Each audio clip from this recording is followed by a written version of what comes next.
देसी seasoning channel को subscribe करें, बेल आइकन को प्रेस करें for latest updates. Hello friends, welcome to my cooking channel Desi seasoning. आज हम बनाएंगे मशरूम बटर मसाला। तो चलिए इसके इंग्रेडिएंट्स देख लेते हैं।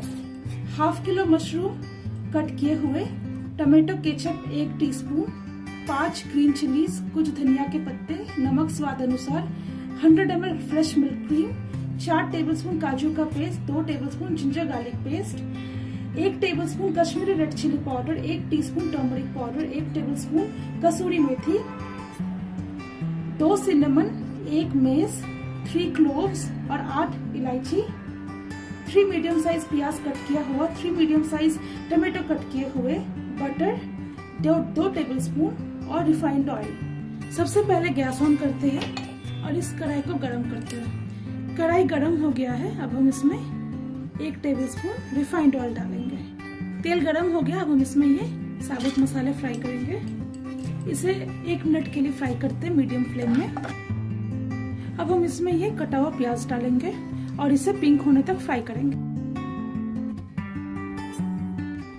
प्याज फ्राई हो चुका है, अब हम इसमें ये जिंजर गार्लिक पेस्ट मिलाएंगे और तब तक फ्राई करेंगे जब तक ये इसका स्मेल जो हट जाए। इसमें ये ग्रीन चिलीज भी ऐड कर देते हैं और इसे अच्छे से फ्राई करते हैं। इसे मैंने 5 मिनट तक मीडियम फ्लेम में फ्राई किया है। अब इसमें ये टर्मरिक पाउडर और ये चिली पाउडर और इसमें से हाफ कसूरी मेथी अभी मिला देंगे। थोड़ा देर इसे चला लेते हैं, फ्राई कर लेते हैं बिल्कुल लो फ्लेम में। मैंने 2 मिनट तक इसे लो फ्लेम में फ्राई कर लिया है। अब हम इसमें ये टमाटो कट किया हुआ डालेंगे और इसे तब तक फ्राई करेंगे जब तक ये टमाटो गल जाए। 1 चम्मच नमक डाल देते हैं। ये नमक जो है टमाटो को जल्दी गलने में हेल्प करता है। अच्छे से इसे मिक्स कर लेंगे और इसे ढक के मीडियम फ्लेम में तब तक पकाएंगे जब तक ये टमाटो गल जाए। थोड़ा सा चेक कर लेते हैं। अब फ्लेम को लो कर लेते हैं और इसे ढक के पकाते हैं। 10 मिनट हो चुका है, देख लेते हैं। हाँ, टमाटो गल चुके हैं। थोड़ा सा इसे इस तरह से मैश कर लीजिए आप बिल्कुल लो फ्लेम में। अब गैस ऑफ कर लेते हैं और इस मिक्सचर को जो है बिल्कुल ठंडा करके ब्लेंडर में अच्छे से एक फाइन पेस्ट बना लेंगे। अब गैस ऑन कर लिया। जैसे ही कढ़ाई गर्म होता है इसमें 1 टेबलस्पून रिफाइंड ऑयल डालेंगे। तेल को गर्म करते हैं। तेल गर्म हो चुका है, अब हम इसमें ये मशरूम को फ्राई करेंगे। हाफ टीस्पून नमक मिला देते हैं और इसे फ्राई करेंगे बिल्कुल हाई हीट में। थोड़ा बीच बीच में इसे टॉस करते रहिए।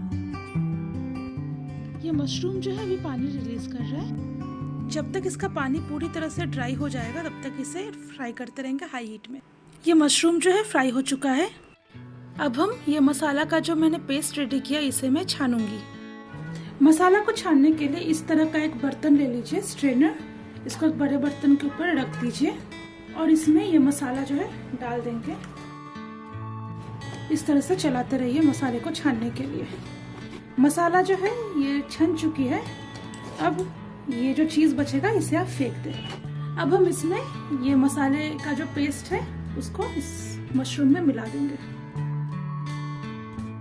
गैस ऑन कर देंगे, अच्छे से इसको चला देते हैं और इसका पहला बॉल आने के बाद इसे ढक के पकाएंगे। मैंने मसाले को इसलिए पेस्ट किया ताकि ये जो ग्रेवी जो है थोड़ा सा स्मूथ बने। आप अगर नहीं चाहते हो तो नहीं भी कर सकते हो। ये ग्रेवी जो उबलने लगी थोड़ी बहुत, इसमें अब हम ये 1 टेबलस्पून केचप मिला देंगे, टमाटो केचप। अच्छे से चला लेते हैं। अब इसे मीडियम फ्लेम में ढक के 7 मिनट तक पकाएंगे। इसे बीच बीच में चलाते रहे एवरी 2 मिनट बाद। ये 4 मिनट से पक रहा है। अब इसे बिल्कुल 3 मिनट तक ऐसे ही बिना लिड का पकाना है नॉर्मल फ्लेम में। अब हम इसमें ये काजू का पेस्ट ऐड कर देंगे। अच्छे से मिला लेते हैं।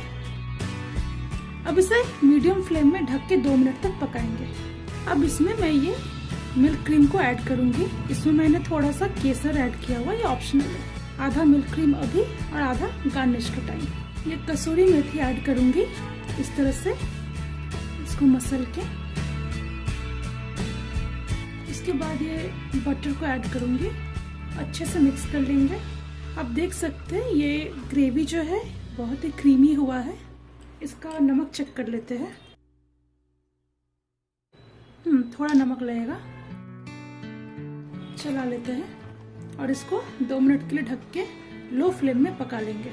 ये बिल्कुल पक चुकी है, तो चलिए अब हम इसे गार्निश करते हैं। फ्रेंड्स, ये रहा हमारा आज का रेसिपी मशरूम बटर मसाला। आप इसे पराठा, नान या चपाती के साथ सर्व कीजिए। आप इसे अपने घर में ज़रूर ट्राई कीजिए। अगर आपको आज का हमारा ये रेसिपी अच्छा लगा हो तो आप हमें लाइक कीजिए, शेयर कीजिए, कमेंट कीजिए और हमारे चैनल को सब्सक्राइब करना मत भूलिए। तो चलिए बहुत जल्द मिलते हैं एक नई रेसिपी के साथ। तब तक के लिए बाय बाय।